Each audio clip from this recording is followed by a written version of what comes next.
So from a hip hop perspective, biting or plagiarizing rhymes, it's like a love hate thing where some people will call you a biter and some people will say you're paying homage.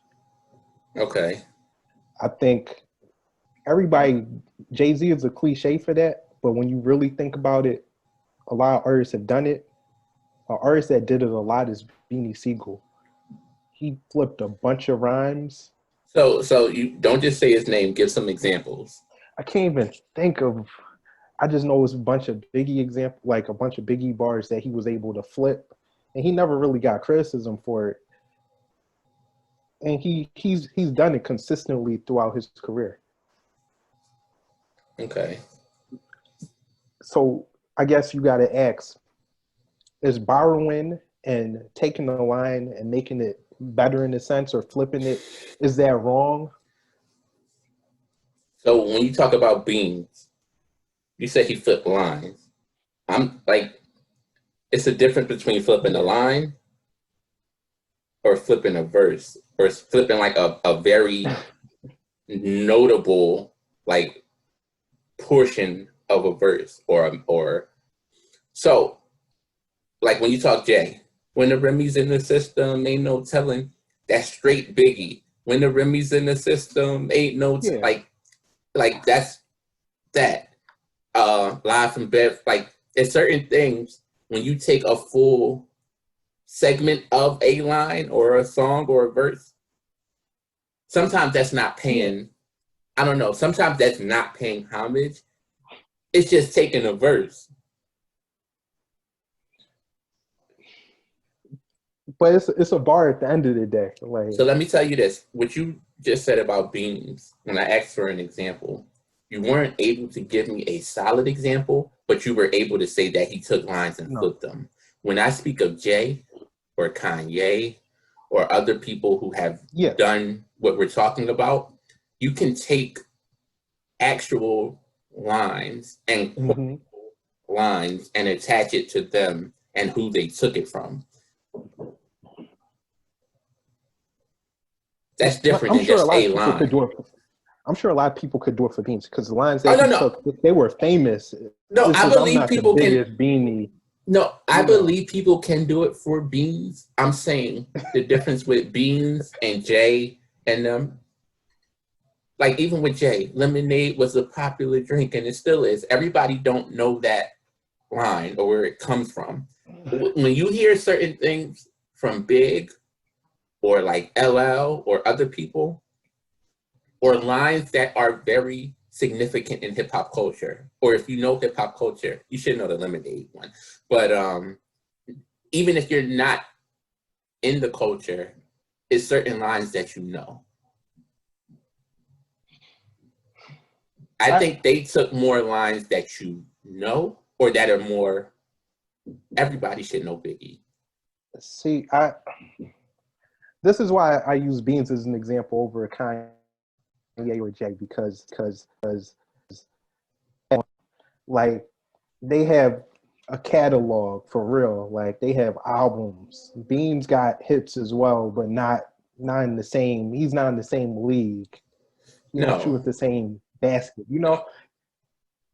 But those bars that he took, they help propel his songs. Whereas it feels like he needed them, but Jay, it feels like he was more paying homage. Like that Guru line, that's straight homage. That's like an Easter egg so in a song. we can say it's more paying homage with Jay. I don't believe that all the way. When I just want to love you, when the Remy, if you took that line out the song, it's a completely different song. It makes the song. It does make the song, but you automatically know like that's if you know hip hop, No, you don't. especially when that song came out. No That no. song was it Blueprint? Which album was that? The Dynasty? I don't even remember.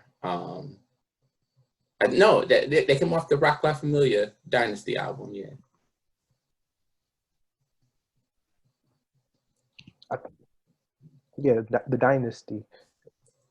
So what I'm That saying is, happened like probably like 3 years after Big died, like 5 maybe. but what I'm saying is, if you poll people today and you ask them about that line, a majority is going to attribute that to Jay. They're not going to attribute it to Big. Not even joking. Like, if you poll people, they would know that line from Jay. They wouldn't even know where it came from. That means they don't know hip hop automatically. Like, I don't that's think your that litmus means. test. I don't think that means they don't know hip hop. Like, I'm not going to say they don't know hip hop. Say like a younger generation of kids now who might know some Jay or more like modern stuff. They might have heard that record. It's a big record. It's a bigger record than the Big record. I agree. So it got more commercial play. People are going to know that more than the Biggie one. Like, that's a B-side track on the Biggie album. Yeah, I agree. Even though it was a hit, but yeah, it was a B-side track. It's a hit culturally. It wasn't a hit. It never got recognition enough to be a hit.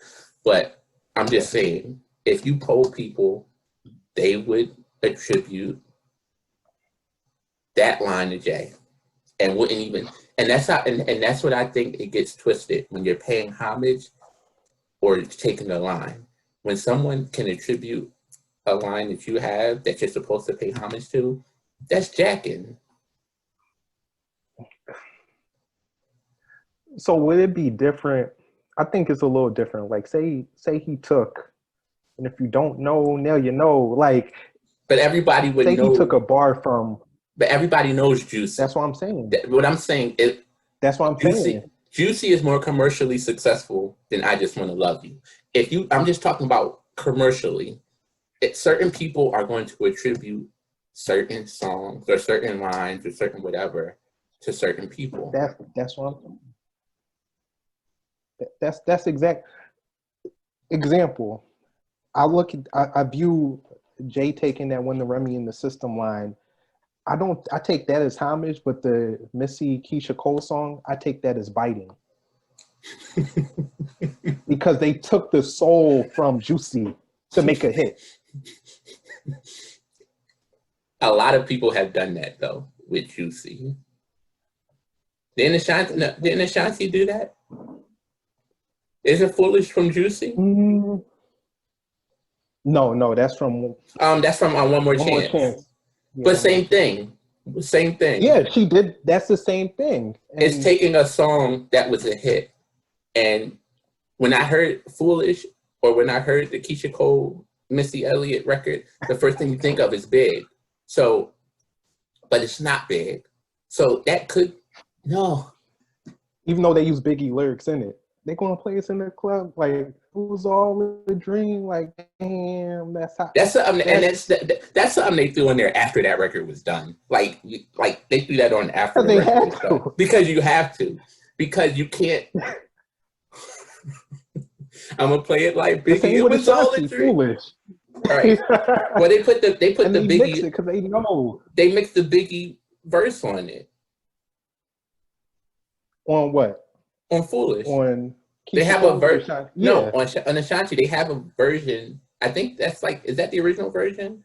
That's not the video version. No, they took the R. Kelly verse, the R. Kelly Biggie song, Loving You Tonight. Right. And they took that and put it on there. Yeah, they put it on there. But I'm saying, when they play it now, or when I've heard it played, I don't hear, I always hear, DJs or people play the version with Big on it.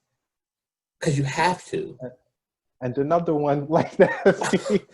But with me, I don't want it when I hear a Biggie beat or something come on, I want to hear Big. So that's why you have to do it. That's why they had to do that. And that was Ashanti's breakout record, right? That was the record that launched her. It was one of them, yeah. That was I think that was her first song. Yeah, for solo. Yeah, solo. So it's like she made her name off the back of Biggie. At least with Keisha Cole, it wasn't her first record. At least it was the second or third album when she did that. Yeah. But Ashanti, yeah. But So it's biting, right? Like it's the Jay same not thing now. taking. So let me ask you this, because there's songs out now, a bunch of songs out now, where they take the beat or the hook or some type of cadence from a hit record, and then they just switch the words up. I think Meg Thee Stallion did it.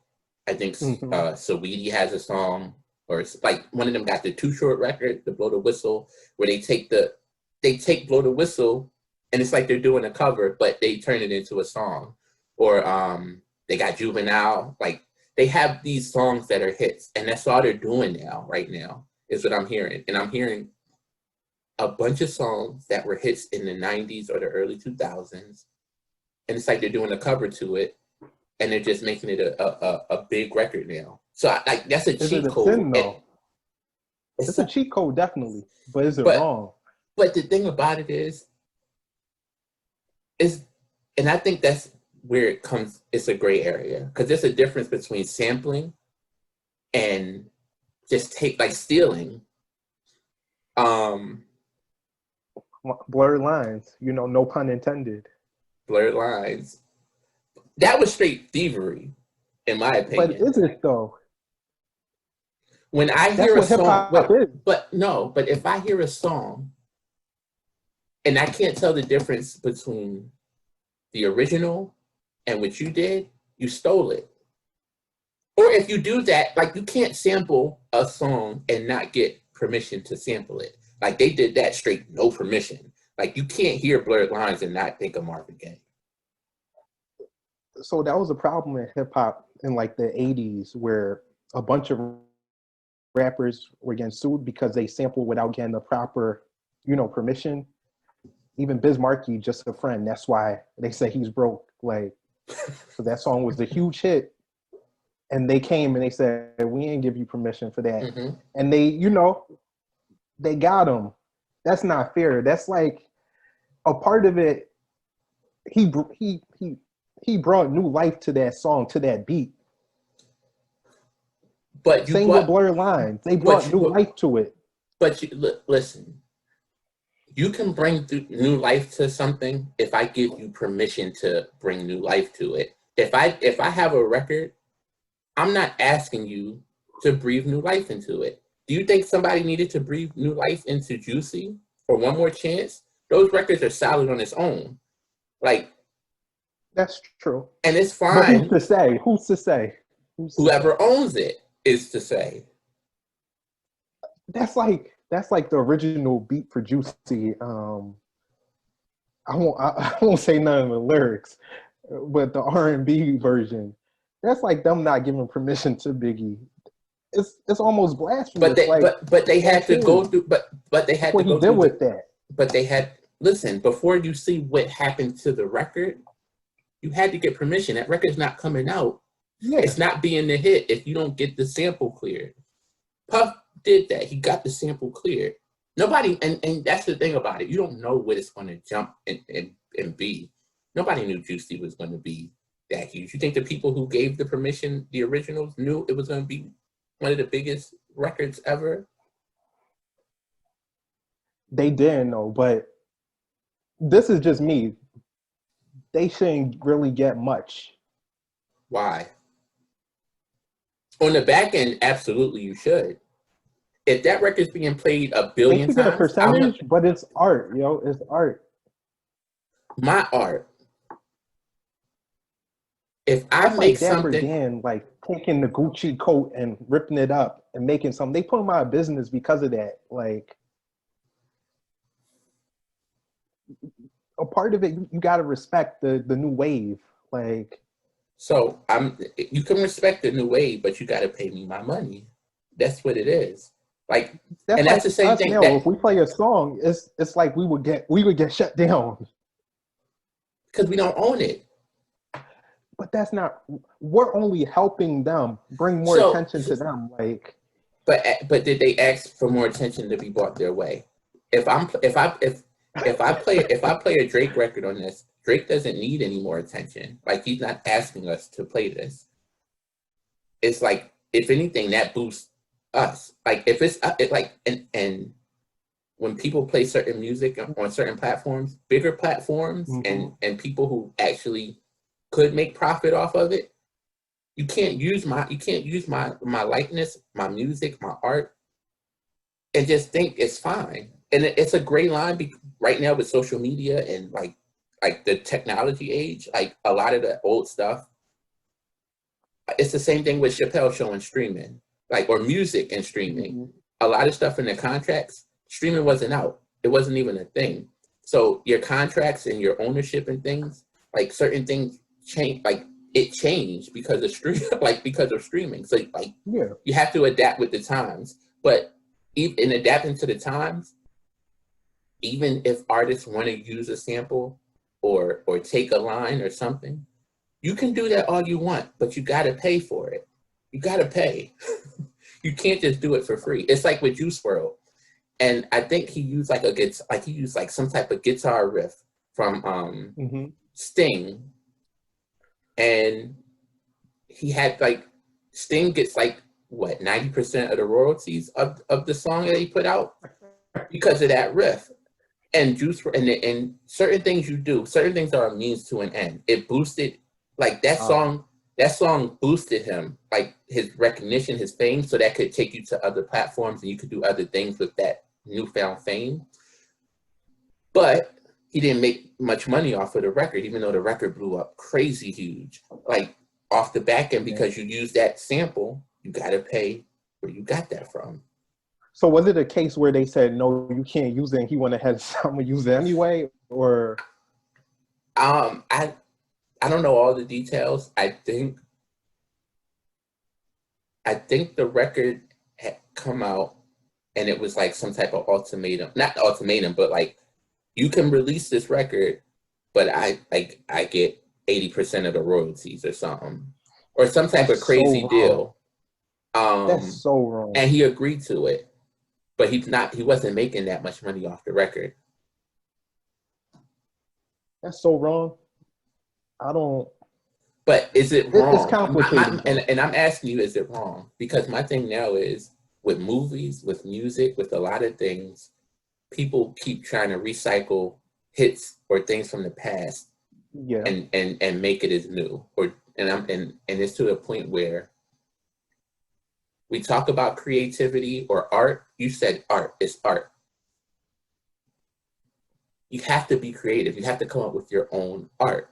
You can't just use like, I can't take a Picasso painting, draw a red line on it or add something to it and say it's mine. That's not art. That's not my art. I'm stealing it right from him. Look at Supreme. They just throw that tag on any and everything, and it's a new piece of art. Like, it's like, I guess it's laws. It depends. And it's different when you talk. It's different with clothing, depending on. It's somewhat different because certain things you have to have a patent for. You have to have a right for it.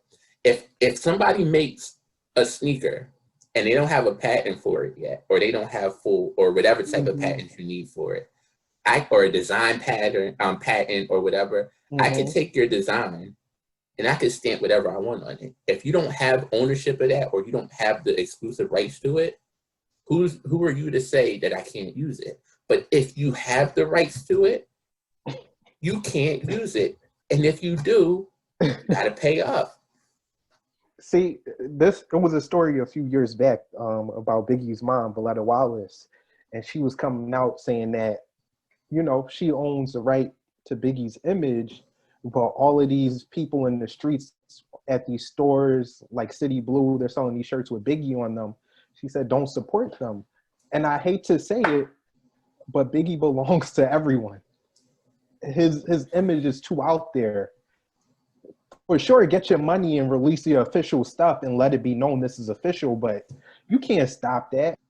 To a certain point. Serious? To a certain degree. So she doesn't own his image. She doesn't own his image. If you want to talk about his music, she don't even own that. Diddy owns that. But No, real That's talk. wrong. But no, real talk. Um, but if you talk about his image and you look at today, people could take a quote. It could be a quote that you made up, but somebody could take that, throw it on a T-shirt, and sell it and make a profit off of it. Yeah, As long as things like you could profit something on a small scale. If you get to a big enough scale, and you like say she says owns Biggie's image. Say Prada is trying to sell a Biggie T-shirt. yeah, She'll sue Prada. They're a big enough image and they're making big enough revenue as off she of it. should, But as a she should. small mom pop store or someone just making it off the street, they can sell whatever they want because you're small enough that you're not going to make a difference. That's why even with music, until you get to a certain level, like a song, like you could take a song and you can sample it all you want. If you're a mixtape Hmm. artist, you could do that. Or if you're on a small scale and you're not on the radar, once you get on the radar and I see you making money off of it or how much money you're making off of it, you got to pay up. You got to pay me my money. That's the thing. Even with a small artist, like you make a song and you put it on YouTube, if it's not cleared, I think they have the authority to take that down if that Oh, song is copyrighted. absolutely. They And can. that's not right. It's like they don't understand the art of the mixtape. Like they don't understand hip hop Listen, if they're I doing don't things like listen. If I'm, you can say that I don't understand hip hop, and I would retort back to you. that. This Hmm. artist doesn't understand business, or they don't understand copyright infringement. Don't and it's all like this. You can make the song. You could sample a beat or whatever. Don't use my platform to play it. If you put it on YouTube, that's YouTube's platform. You have to find another platform to do it for then. Like or Instagram. Like if you want to post on their platform, that's their platform. If they want to take it down, they could take it down. I'm not no big name. I post stuff on my Instagram and it gets removed because it Hmm. has a song on it or it has a clip on it that's copyrighted by someone else. And you just remove it. Um, I said you It's don't. kind of corny. Yeah, it is, but like I think that'll change with the times. I think that'll soon change because you have to adapt. So like posting something on your social media, if you post a song clip or you want to post a clip of a TV show or something, like of course you don't have ownership of it. But my thing is certain things are just in the public domain. Like it's just public access. So like you can't Free advertising. you can't police everything. But that's like the same thing with like verses. Like when they said they can only play 90 seconds of a song, even if it's the artist's song, the artists don't necessarily own the song. So it's just like Instagram is going to only limit you to 90 seconds. But if you have your own make your own platform or you do whatever, you can put the songs on your platform. You might get sued for that, or you're going to have to take the blunt of it if someone comes at you and wants money off of it. But it's like you have to respect people's art. If I'm coming up, if I'm sitting hours and hours making a beat or writing a song, and someone just comes and takes what I did and just flips it and then tries to make it as their own, no, you can't do that. It, Unless I give you permission to do it, um, you can't do it. a part of it, I understand you completely, but part of it angers me. Like Biz Markie, he was in the golden era of hip hop when it was just starting to pop. I'm sure whoever had that original beat, no one from the black community listened to that song. And And somehow they they might not, discovered it. They were like, and they might not even have wanted you to listen to their song. It's like exactly, but they discovered it and they was like, yo, these Negroes is listening to your song. And they like, oh, I'm going to go profit off of this. absolutely. It's not right. So listen, Don't say, what you mean, absolutely? absolutely. Listen, if That ain't right. if I'm an artist in the 50s, 60s, 70s, 80s, whatever, I made music. I made music and I have a song.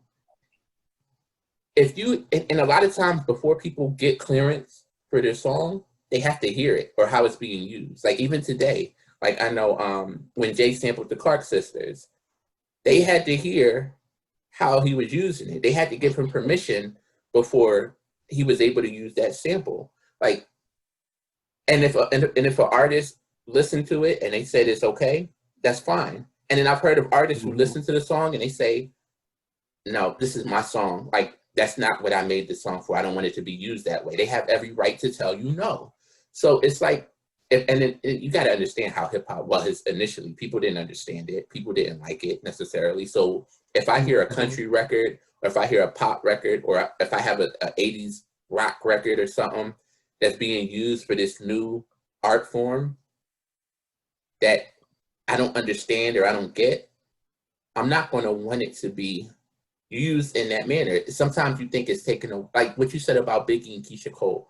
Sometimes it just took away from the soul of the record. Like you took the soul of the song and used it as your own. That might be like the mindset of what they're thinking. But listen, I could love the artist as wait. I could love the art and the music and all that stuff. But if I see Juicy or if I see Just a Friend blowing up, being played everywhere, and play after play after play, and I know it's money in it, yeah, I'm gonna collect all the money that you made off of my art. But it's not the same thing. It's not the same song. It's completely But different. if it's not the same thing, then don't use my song to make a song. Don't use any part of my song to make a song. I'm sure a lot of these artists are guilty. I'm sure they came up in the business where they took and they borrowed and they made a new piece of art without having to suffer the same consequences. And they turned around and they, because of money, they let money corrupt them and choke out the art. And it's not right. It's whack. I can, business is business, and I understand it. Like Blurred Lines is a hit. Marvin Gaye's people, they should get paid, but they shouldn't make the majority off of that song. That song is No, no, its no, no, own no. song. Stop it, stop it, stop it, stop it, stop it. If that's the case, then you should have come to me before you put this record out and asked for my permission or the estate's permission to use whatever you use for that song. If you use it without my permission and you put it out there for the world, you got to live with the consequences. I know certain artists have gotten samples and they weren't cleared yet, and they put the song out anyway, and you get sued for it because they wanted to get it out. They think, oh, public opinion or whatever. Nah, that none of that flies in the work. Like, like, all right, you could put it out there, you could play it, but you got to pay me for it. That's so whack. It's not whack. So, do you feel like if you make a hit and someone samples your hit, you should get everything that they make on that song? If they don't get the proper permission, then yes, They didn't. I'm going to. And then I'm going to go and you should make everything. I'm going to listen. When you don't take the proper steps, you put yourself at that risk of having that happen. You can come to me directly and cut a deal or whatever. And if you don't like the deal, don't use my music or don't sample my art. If you do, then we could do that. And you could put the music out. We can live under whatever deal we come up with. But if you go on your own and I find out and it comes my way that my art is being used, I'm going to have my lawyers involved and I'm going to get whatever I can to make sure that that song is not played anymore, or that if it is played, I get a lion's share of the profit, if not all of it, because it's like you have to live with the consequences.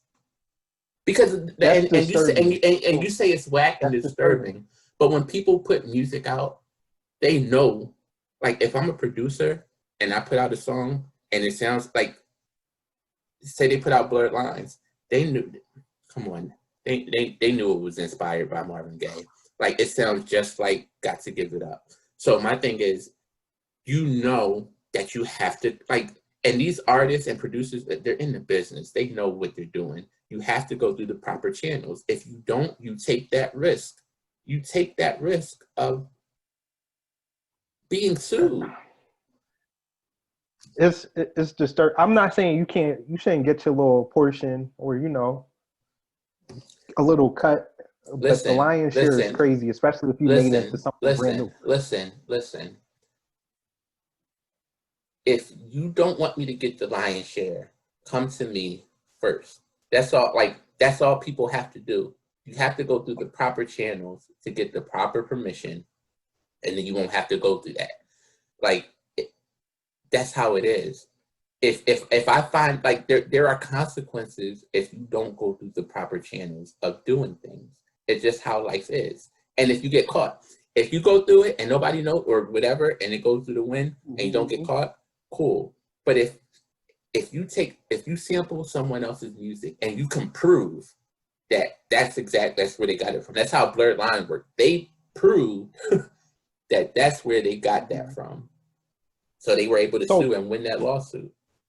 So with that being said, the Dave Chappelle thing, I'm in Dave's corner that legally he has no ground to stand on, but what they're doing is wrong. Do you morally wrong? Do you feel they're morally wrong? Yeah, absolutely. But that's a bigger conversation, because when it comes to money, your morals can go out the door a lot of times. And you look at it with, when you saw the stories of like these different artists, TLC, NWA, the list goes on and on. Anybody who's ever signed to Bad Boy. I don't agree with that, but go ahead. No, it's like you sign a contract, and a lot of times you're coming from say an impoverished background, or a background where you don't have a lot of money. So you sign it, you see $100,000 or $200,000 or $50,000, and you're like, that's more than I've ever made. And you sign away the deal. You don't look at it. You don't necessarily have a lawyer, or like what Dave said, you don't know the lawyer and the people. Like, everybody could be in cahoots. So it's like you don't know who's working with you and who's working against you. So even with like TLC, like the lawyer who like signed their contract, like he worked for like the label or something. Like he was hired from like LA Reid. So it's just like they signed a raw deal. And like their album went like multi-platinum, and they got nothing for it. They got like a car. Like, right? That was in the movie. They got like a car. But they sold away, like they don't have rights, or they don't have ownership. But when we're talking about, is it morally right? No, it's not morally right, but it's business. And people say like, you got to know business, but like certain things are learning experiences. But even that, like certain things are just wrong. And but there's no consequences for certain things, because legally you're not wrong. That's why it's important to have your business right. And like when we were talking about the sampling, morally, you might be right that, it's art. Oh, art should be this. Oh, art is free. It's for the world and this. But when it comes to business, like if you handle your business, you don't have to worry about that. But the moment that you interfere with the business, or I see you're making money off of something that I did, I'm coming for everything you have. Wait, you're confusing me, because I thought you were agreeing with me for a second, but I'm agreeing. Like you're not. No. So agreeing with you on what? I agree I agree that it's morally wrong. But what I said is, when it comes to money, you're not worried about morals. Hold up. Because you gave the example. I gave you the example. If it was your song and another artist from another genre took it, you said, I'm going for the lion's share. So you don't mind being morally wrong? Wait. You're twisting it. You're moving the goalposts. What I said was, if someone samples my music or my art and they don't come to me for permission, and I find out that you used it, I'm coming for the lion's share, and I'm taking everything that I can take. Now, it's like, and what I'm saying is, that's different than whatever situation we're talking about with Chappelle, or like the artist signing a deal. If you take my music and you come to me for permission, ask me for permission, all right, cool. We'll figure it out. We'll find a way to meet somewhere and we'll figure it out. Yeah. And if we don't come to an agreement, then it's all right. Find something else. You can't use it. And if we don't come to an agreement and you try to, you can't use it. But if we come to an agreement, cool. But if you never reached out to me to get the permission and I find out you did it, I'm coming for everything that owed to me legally. If you come to me for permission and I don't come to an agreement and give you permission, and I find out that you use my stuff, I'm coming for everything. What did Jay say? I'm coming for 150%, 700%. Like, don't use my voice, don't use my hooks, don't use my likeness, don't use nothing. I'm coming for 700%. When Cassidy used him on I'm a Hustler, I remember Cassidy going on 106 and saying, yo, Jay cleared the sample for me. Because if Jay didn't clear the sample, that song would have never came out. Yeah, not commercially. Like, that's it wouldn't have came out at all. Or it could have leaked to the streets, It could have leaked. Another. But Cassidy or Swiss wouldn't have made no money off of it because Jay, come on, Jay. And that's exactly what I would do. If I can't make no money off of it, it's still going to come out. I would let you know that. Listen, if it comes out, I'm going to perform it at every club I can. No. If it comes out and I find out you performed it at a club or you performed it anywhere, legally, I'm coming for you. I'm coming for you legally. And I promise you, you'll never do it again. So you would think it will be that strenuous on your bank account and on your life. Like, I would sue for more than you have. And you'll never perform that again because you would know the reparations for it. So you would really look at me like a thief. Yeah. Even though you know I changed it and I flipped it and made it into something completely different. But you're acknowledging that you took it from me. You can make it different. You can make it different all you want, but you're saying you took it from me. I'm coming for whatever. If a goth artist comes to you, make gothic type music, whatever type of music they make, and you making gospel music, and you say, no, I can't, in good faith. I'm coming for 700%. Wow. I'm not joking. And if it's out there, it's not only that, I'm going for, I'm removing it from any platforms that it might be on legally. Like if it's on the underground or whatever and I can't get to it, but if I can get to it and I see it somewhere or someone alerts me of it being there, it's being removed. And I'm suing you for 700%. Like, I'm covered for everything. And you can say that to me, like, you would be in the same boat too. Because and I promise you this, because when it comes to art and creating something, like, you handle that with more care. So like, and certain things are more sacred. So you don't know why a song that you made might be more sacred to you than another song, or a piece of artwork might be more sacred to you than another piece of artwork, or anything. But like, especially when you're creating something, if someone takes your creation and uses it in a way that you don't deem fit, if you made it, you have every right to have a say in how that's used. And if they want to have a say in it and they want to put it out regardless of what you said, or if they didn't get your proper permission or whatever, you take that risk. But just know I'm coming legally, and they're attacking legally and taking everything you own legally. So this is the thing. This is all the examples. I agree with you in theory, but every example I can think of, it just brings up negative emotions. I'm thinking about Biggie 10 Crack Commandments. That 1, 2, 3, 4, 5, 6, 7, 8, 9. That's Chuck D. Chuck D didn't like what the song stood for, being, what type of music he makes. Black empowerment music, pretty much. Okay. He didn't want his voice to be on those 10 Crack Commandments. Okay. But let me ask you this. So let me ask you this. That's a different... So that's a different argument in itself. When we're Is talking it? about, yes, and let me tell you why. Chuck D, that's his song, but does he own the rights to it? If that's his song and he doesn't own the rights to it, I'm going to go to who owns the rights to it. When you talk about deals, if I want a TLC record, I'm going to Babyface or LA Reid because I'm sure they own the rights. I'm sure T-Boz, Chili, and Left Eye don't own the rights to a lot of their music.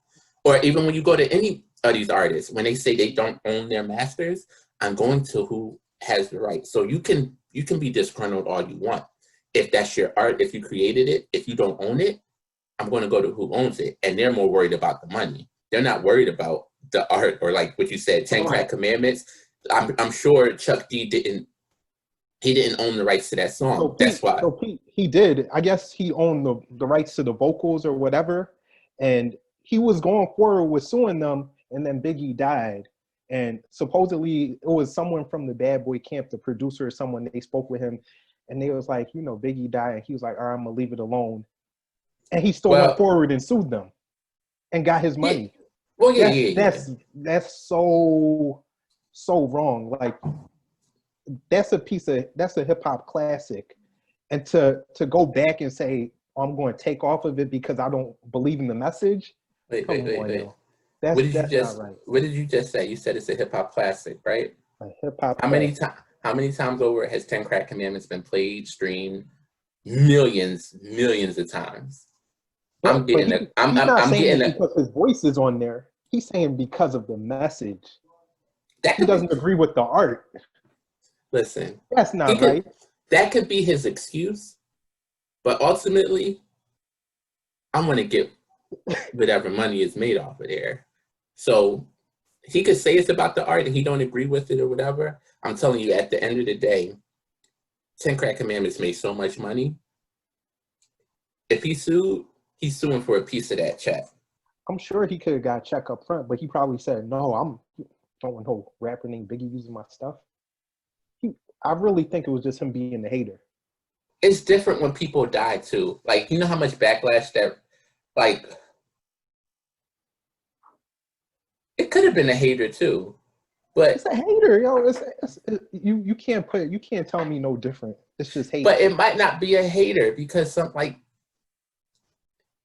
if say Chuck D today, if someone used his music and it's talking about something that he doesn't stand for or he doesn't promote, he's not going to want it to be used in that way. Like, it's the same thing when you said about, you said if I make gospel music, do I want a gothic group or whatever punk rock using my music? No, I don't. Gospel punk rock, but it's I never heard of that. But say it was gospel punk rock. Yo, you be making up so many genres of music that don't exist, yo. They definitely make some type of gospel punk rock. It's got to be out there. I don't need to hear it. You throw gospel in there like it's like you can attribute that to every type of Christian music. You can't. Every type of Christian music is not gospel. You say, oh, they got punk rock gospel. They have. So the words Christian. They have Christian rock. They have Christian rock and roll. Christian rock and roll is not gospel music.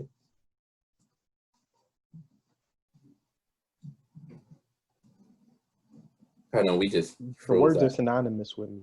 What? Yeah, synonymous.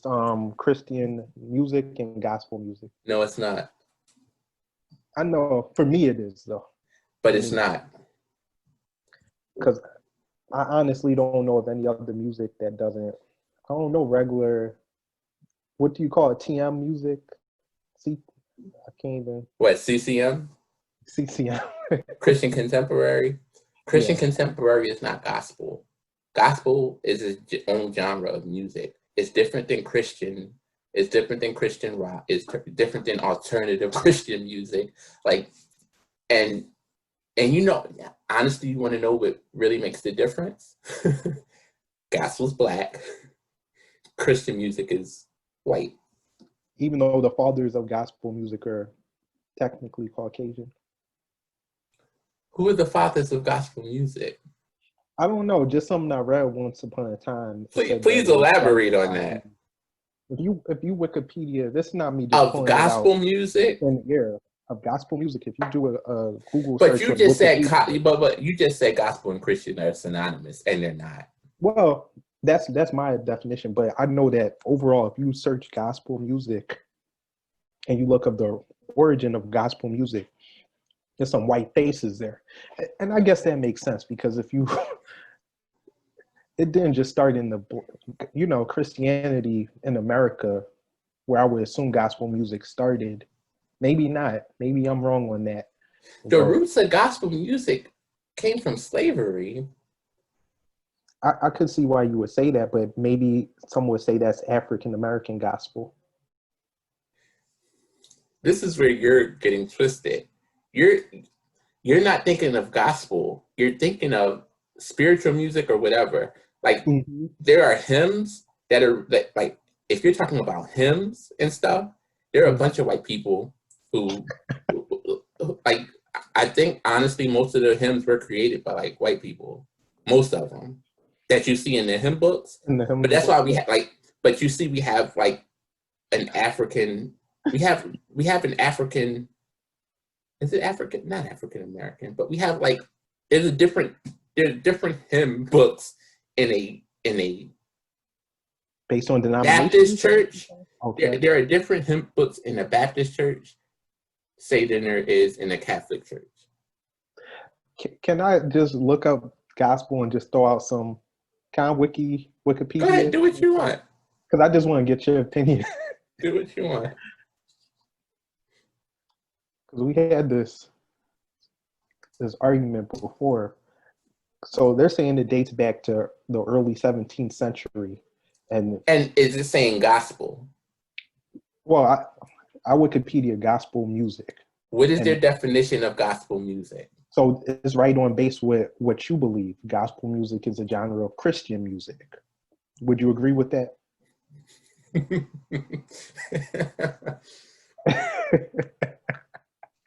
But they did say I feel like that's a setup if it's a genre of Christian music.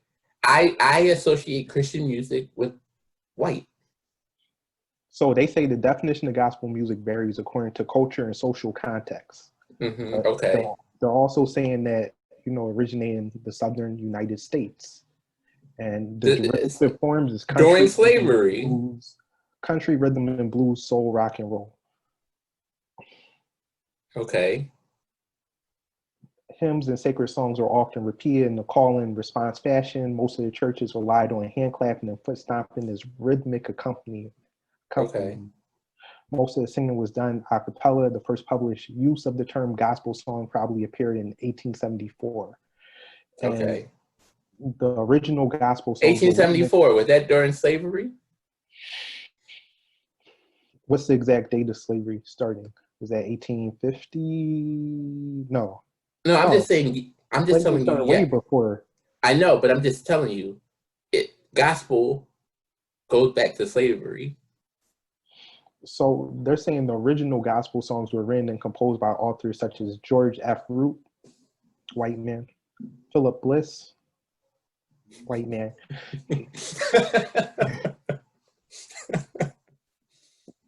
Charles Gabriel. Now, when you're talking, listen, when you're talking about gospel, I feel like those might be, if you click on those guys, I promise you they wrote hymns. It's not, when we're talking about gospel music, when they're talking about the hand clap and the spiritual stuff, when we listen to Wade in the Water and Precious Lord Take My Hand and all these other things that we attribute back to the slavery days, that's where you're pulling gospel from. You're not pulling it from these old white men who's writing the songs. Now, if you want to say hymns, because a lot of gospel, like you use hymns in gospel, I love the hymns. A lot of them, if you like, even when Bishop talks, he gives you the backstory of a lot of the hymns and how they came. They were white people. But when you talk about gospel, come on, son. So I agree with you with the call and response and the, clapping and stomping of the feet.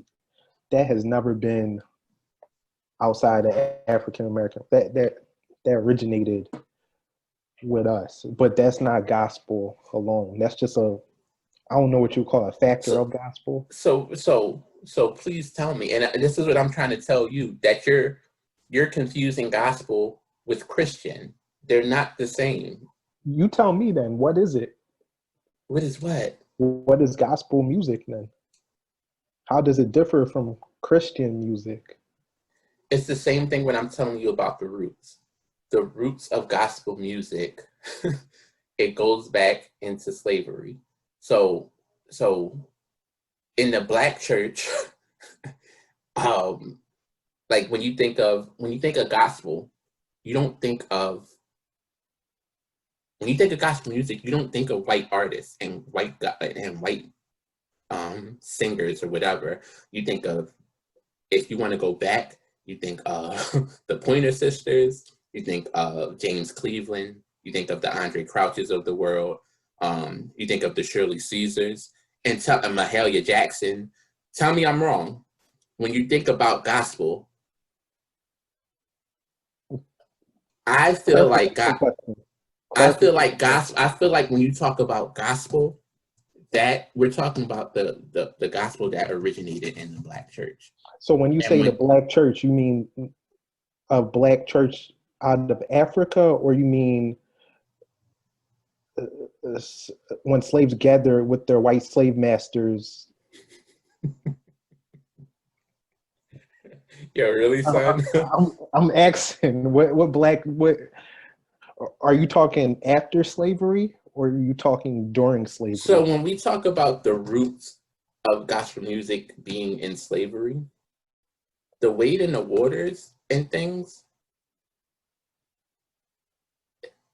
that was like, those songs, those were like codes. Those are cold songs. Negro Um, spirituals, yeah. but I'm just saying, when you talk about the roots, that's where the roots come from. So even when we went to E-Town and they would do the Martin Luther King walk, like they would sing "The Precious Lord Take My Hands," the weight in the waters, the "We Shall Overcome." Hmm. I, "We Shall Overcome" wasn't being sung in front of white preachers and a white congregation. This is, and slave, like they were able to congregate together at times, and even like slavery and post-slavery. And that's the big thing about like the black church. When you were, that's why titles are so important in the black church, because churches where you had a title, you were more than A slave. which, not even just a slave. Yeah, more than a slave, but more than, you weren't in society More than what they treated classed you as, yeah. more than what they classed you as. So you were a deacon, you were a pastor, you were a minister, you were an usher, you were whatever. Hmm. You had a title. So like if you go back to your job and you're working on the field or you're working in whatever, like you're deemed as less than. But when you went into the church, you had a title, you had a role, you had an identity that gave you more of a sense of honor than what you had outside of there. So Agreed. when you're talking about, the roots in the black church, in front of the black church in the white religion or whatever, the white No, I church. wasn't saying white religion. I was asking the differentiation between African American Christianity and Christianity that may have dated back to the continent of Africa. Well, and even when we're talking, and when we're saying the roots of, like when you say the roots of of jazz or blues came, or the roots of whatever genre of music came from whatever, Hmm. that's saying that's where they sort of took it from. Now that's not necessarily saying that the stuff they did back then was gospel, but that's where the roots are. So when you talk about like where gospel really jumped, I think it's during like that civil rights era, and that goes back into the titles too. Like, because during civil rights, we're fighting for civil rights. We still are not deemed as Yeah. as we're like second class citizens.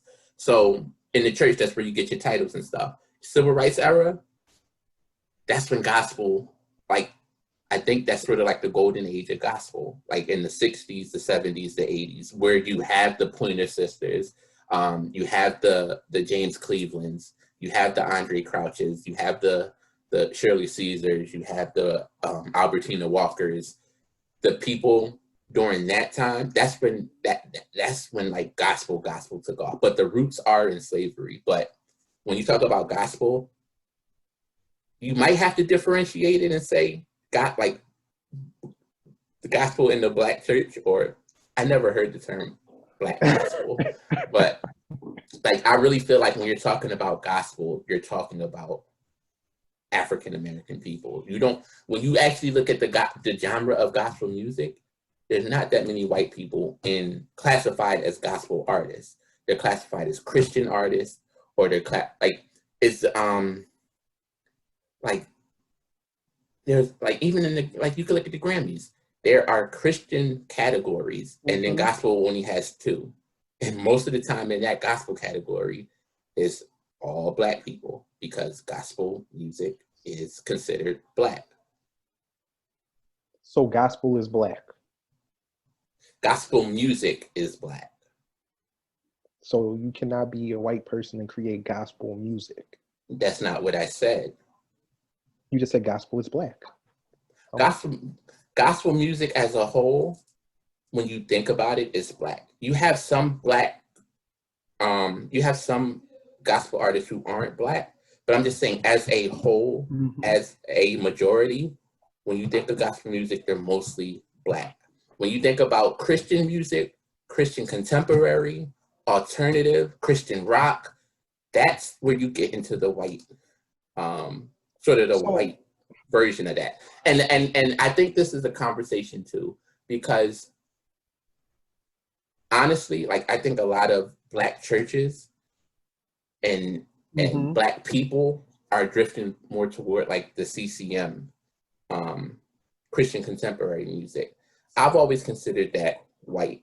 It's like, I've always deemed it as banjo playing, guitars, singing about nature and leaves. Country music, kind of.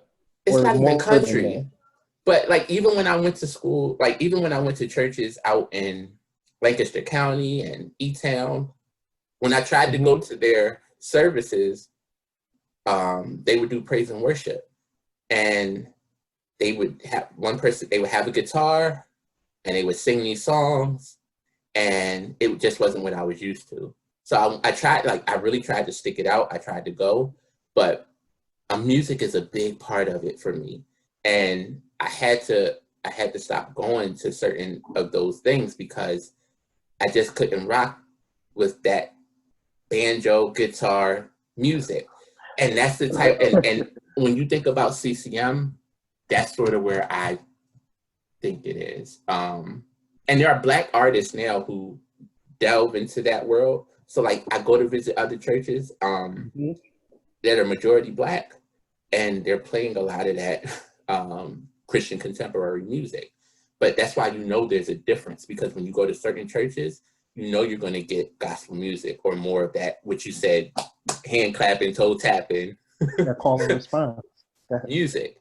But not even calling response necessarily, but just gospel. Like, when I think of gospel, I think of certain artists. And there's a whole lot of gospel artists I listen to. I don't listen to a lot of CCM. And people come to me now and they say, "Oh, do you know this artist?" And I'm like, "No." And they said, "Oh, you would like him." And they're a CCM artist. And certain songs I do like, but as a whole, that's not really my style of music that I really enjoy. I enjoy gospel music. And there is a difference between CCM, gospel, and I think it's coming up with like a Black CCM, or like certain things might be deemed CCM, but it's like a Black artist doing it. Because I've heard some songs that are CCM, but I've heard like a gospel singer do their rendition of it, and they like, it's more bearable to me because it's a sound that I'm familiar with and that I enjoy. I don't necessarily enjoy Christian alternative, Christian contemporary, those different types of genres. I mainly prefer gospel. And I know a lot of Black people now who don't necessarily like gospel music because they have a certain stigma of what gospel music is. They enjoy the CCM. And I know people said they enjoy CCM because of the words and it has a message and stuff, saying gospel music doesn't. But I'm like, if you look at gospel music and like, it's the same thing when you look at hip hop. There are great lyricists, great artists, but then you have some who might not necessarily fit that mold that you like, but they're like popular or they make music that is considered hip hop. There are people who make music that's considered gospel that I don't necessarily enjoy or prefer, but as a whole, I like gospel music. So let's go back for a little, because you said a lot, but let's go back to. I got some questions. I about did CCM. say a lot. I got some. Go ahead. Let's go back a little bit to gospel music. You said you felt like gospel music was most impactful during the civil rights movement. Do you not consider... No, not most impactful. I'm saying like you have a golden age of hip hop. What's the golden age of hip hop or the golden era of hip hop? You could say 80s, 90s, you know. Most people would say the 90s or like the mid 90s. Some people would say that's the golden era, right? Yeah. When I'm talking about the golden era of gospel, I'm talking about 70s, 80s, 90s. Like back when you had... That's my question. Do you not consider the Negro spirituals gospel? Not all during of them. Slavery times? It's not gospel? I mean, you could. I wasn't there during that time. I can't say. I wasn't there during the 70s and 80s. Yeah, but I'm familiar with those artists enough, and I'm familiar with people who were there back then. I know people that I can talk to who tell me about that. But why is it more impactful than the 90s, which you were there for in the 2000s? No. I'm not saying it's more impactful than, but I'm just saying... Or the golden era. You know, why do people consider it more significant? Because the people, like, that's where, if you look at the history of gospel, if you look at, like, it's the same way when you have Rappers Delight and the Sugar Hill Gang, or you have Rakim.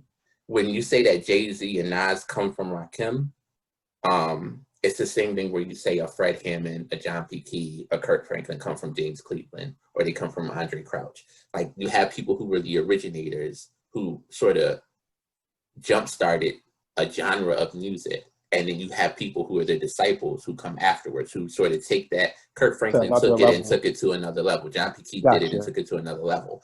But where you go, like, you can have your roots where something started. And then I feel like at the highest point, not at the highest point, but one of the major points was during the James Cleveland, Shirley Caesars, the Andre Crouches, and like those, that's where you really think about gospel music, and where it really not started, but took off. So this may sound like a dumb question, but you didn't really answer my question. How? What is gospel music? It's clearly a particular sound, and it's clearly done by a particular set of people. But what is gospel music? Is it a certain instrument that's used? Is it a certain way it's sung? I can't really give you a clear definition of what gospel music is. Like, can you give me a definition of hip hop? People rapping, artists rapping, like, but when you look at rapping, like when you look at hip hop now, and you call someone a hip hop artist, everyone isn't rapping, right? Mm-hmm. So that definition doesn't work in all instances of hip hop, right? More or less, it works though. More or less, it's a loop beat. People are spitting or singing over it, but mostly a rap, hip hop. You know, it's rapping. It's not really. You know, you could get away. Well, what you want to? I can't give you a clear definition of what gospel music is, but you can talk about a choir. Like, that's not necessarily gospel music today. There's not that many choirs, but when I hear certain choirs, Brooklyn Tabernacle, or any, like, you think of gospel when you hear the choir, that choir sound. When you hear hip hop artists or artists today that want to get a gospel feel, who do they go? What do they have? A choir. When I Believe I Could Fly came out, and you want to get, why do you think you can sing I Believe I Could Fly in the church? It has a choir feel to it. Like when R. Kelly performed that live, like they bring out choirs to sing it. Like So was it made in the vein of a gospel song, like I Believe I Can Fly? Even though some would class as R&B, it's in the vein of gospel. I believe so. I believe, honestly, I believe because R. Kelly wrote a lot of gospel music, but he's written a lot of songs for gospel artists, and like even Whitney Houston's "I Look to You," he wrote that. That she put it out. It's not a gospel song, but that was the influence behind that record. She said she's talking about God. She's talking about this when she's talking about "I Look to You." It can be like, I heard it played on gospel music stations, but it wasn't released as a gospel song necessarily. It's like more of an R&B song. But honestly, and gospel, it just depends on what you classify it as. Like, I know gospel artists who probably wouldn't consider their music gospel. Or there's gospel artists who are listed as contemporary, and they probably wouldn't see their music as contemporary. Like people classify things a certain way, and it might not always fit whatever mode you say they are. So it's fair to say that the gospel is blues, or a genre of the blues, right?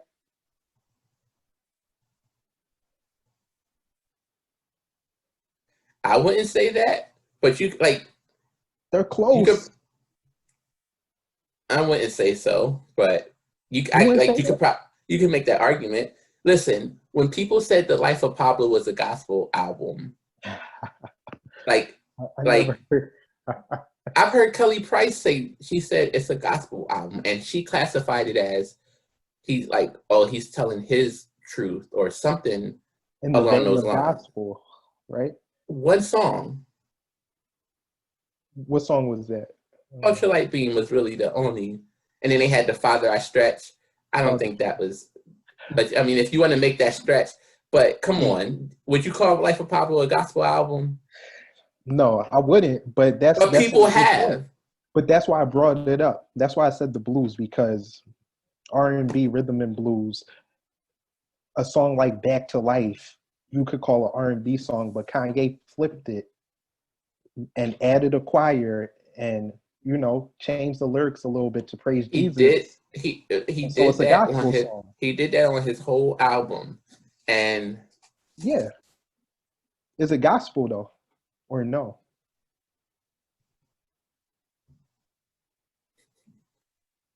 Is it though? That's Rain down, like when you sing "Rain Down on Me," you know what that song is about, right? Oh, it's about Jesus. Come on, son. He changed it. I play that album. So when they made, and I'll give you I'll give you that now, like, you could say his version could be a gospel or considered gospel, because he did change the lyrics. They're not all the lyrics. Yeah. Let your what was the new words? On me.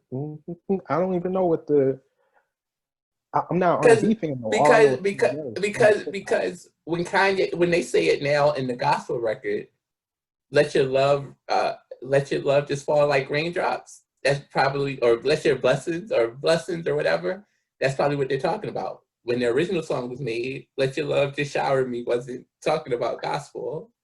But does it matter where it comes from, as long as it is what it is? Now, that's hip-hop. I went to Kirk Franklin's concert a few years ago, and he played a lot of songs of his that I really, really love and enjoy that are gospel music. But he would tell us like he's a student of hip hop. And Kirk Franklin? Yeah. Okay. He said he used to be like a b-boy or something like or that's interesting. That's something. But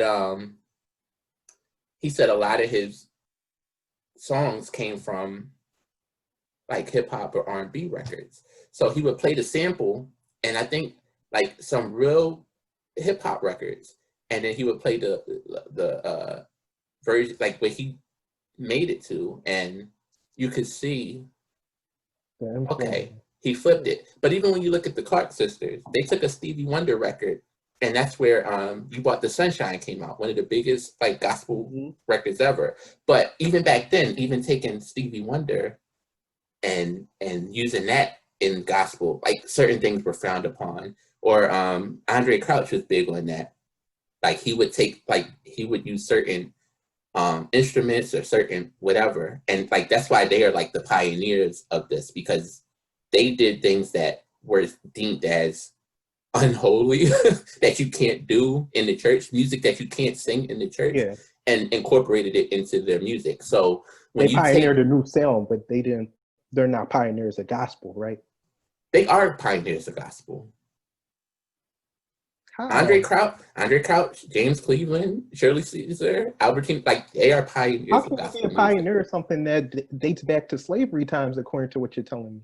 But they are pioneers of gospel music. Just because gospel music and its roots are in the church. Snoop Dogg's roots are in the church. You're not going to call him a gospel artist. What we talked about before, we said a lot of artists, they come from the church. They have roots in the church. Just because your roots are in the church doesn't mean that that's the type of music that you're going to do. The roots of gospel music is in the church. But and that's the thing that sort of got the Clark sisters or the Winans.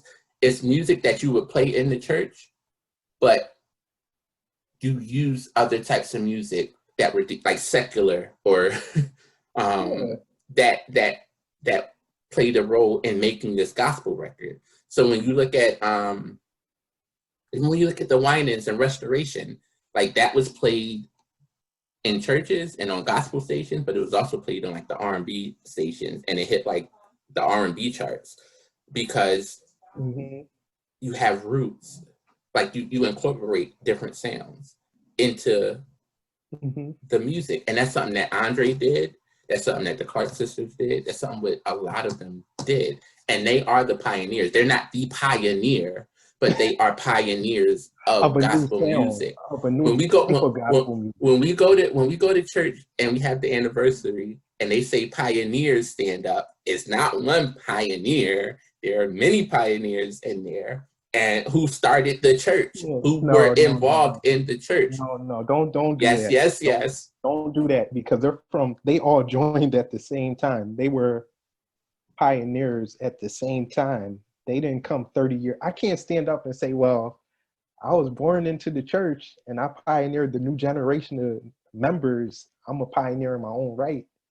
That if this stuff dates back to slavery times, the slaves were the pioneers of gospel music then, based on what, if we're taking that credit away from, slave masters and the white culture. They were pioneers of it. So listen, and I'll take it back to hip hop because that's something that you know. Do you look at Sugar Hill Gang as pioneers of hip hop? In a weird way, yeah. How is that a weird way? That is exactly what you're talking about when you're talking about gospel. You're saying the slaves are the pioneers of gospel, yet you're not saying that Sugar Hill Gang is the pioneers of hip hop? Because Sugar Hill they weren't rappers. They worked for rappers. They took lyrics from rappers and then they made a song and they blew off of it. But that song still helped propel hip hop forward. So they are pioneers in that right. Do you think that Curtis Blow is a pioneer of hip hop? Yes. Do you think that Will Smith is a pioneer of hip hop? You don't think he's one of the pioneers of a new generation? Yeah. Wait. No. Don't give me yes or no. No. Do you think you don't think Will Smith? Do you think Kid and Play are pioneers of hip hop? Not Tupac, not Biggie. No. You don't think they're pioneers of hip hop? Of sounds, yes. No. Pioneers of hip hop. No. Do you think Chuck D and Public Enemy are pioneers of hip hop?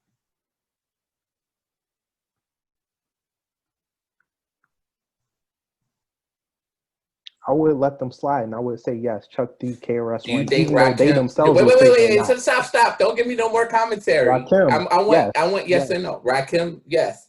yes, they didn't Do you think invent it, but LL Cool J, yes, NWA? of a sound, yes. Wait, no. It's yes or no. Are they pioneers of hip hop? No, no. NWA is not Honestly, pioneers. none of the names you mentioned are pioneers of hip hop. Kool Herc is a Why? pioneer because they didn't create it. Cool Herc is a pioneer. He's a pioneer of hip hop. The pioneer, not a, the pioneer. So it's the same. It's the same hip hop that Curtis Blow did. The same hip hop that Jay-Z does. No, not at all. What's different? Everything. Everything. So if everything is different, he's a pioneer of hip hop. How does that work? What do you mean? Who's a pioneer? You said They were, Cool Herc. You said Cool Herc is a pioneer of hip hop. yes, The pioneer of hip hop. the pioneer.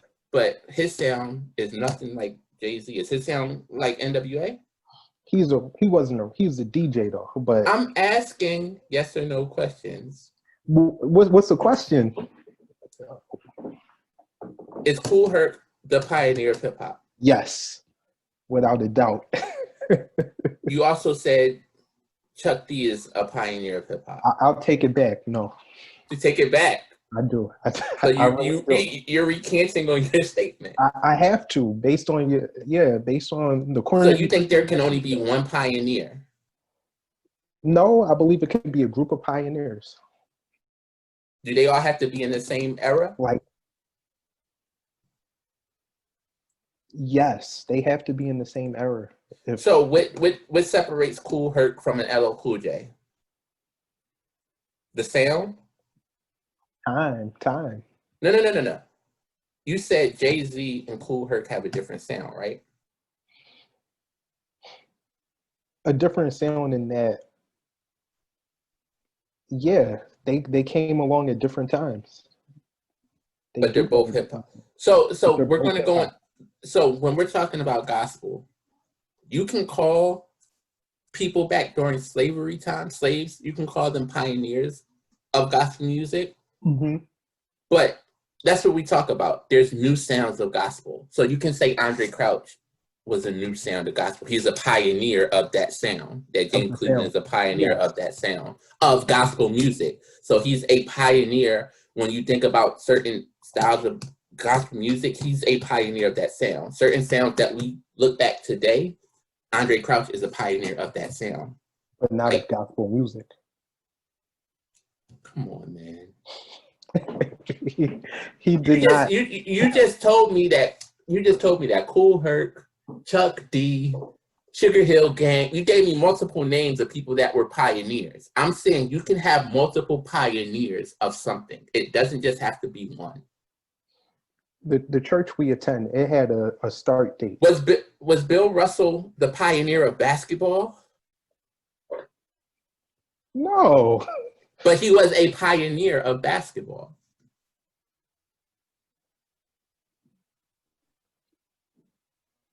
Maybe a black basketball, he took it to the game to another level overall. You said black basketball. When we're talking about gospel, I was talking about black gospel. So, but the slaves were black, I would believe. They were, but I'm just saying, when you look at Wade in the Waters and certain things like that were take Precious Lord, Take My Hand, like even going up to Mahalia Jackson's and the Shirley Caesars and stuff, you had that sound like that. You're saying they tapped the Negro spirituals for their sound. They took from it. The Shirley Caesars. I'm saying that was gospel music. But Andre came with a new sound. Yeah, I agree with you. But I'm saying what we look now at gospel music, a lot of that came from these pioneers, the Shirley Caesars, the Andre Crouches, the James Clevelands. Those were the pioneers of this sound that we look at gospel music now. Like when you look at, you might look at certain artists today and say that their sound comes from a Kirk Franklin. I look at Anthony Brown in group therapy and I say his sound came from a Kirk Franklin. But who did Kirk's sound come from? A James Cleveland. Who did James Cleveland style come from? Like they all come from each other's back. It's like the same thing with like with hip hop. You stand on the backs of of the people who came before you. But I'm just saying these people were pioneers of a sound. So is it fair to say that Kirk Franklin is the pioneer of modern day gospel? And I'm calling modern 90s and beyond.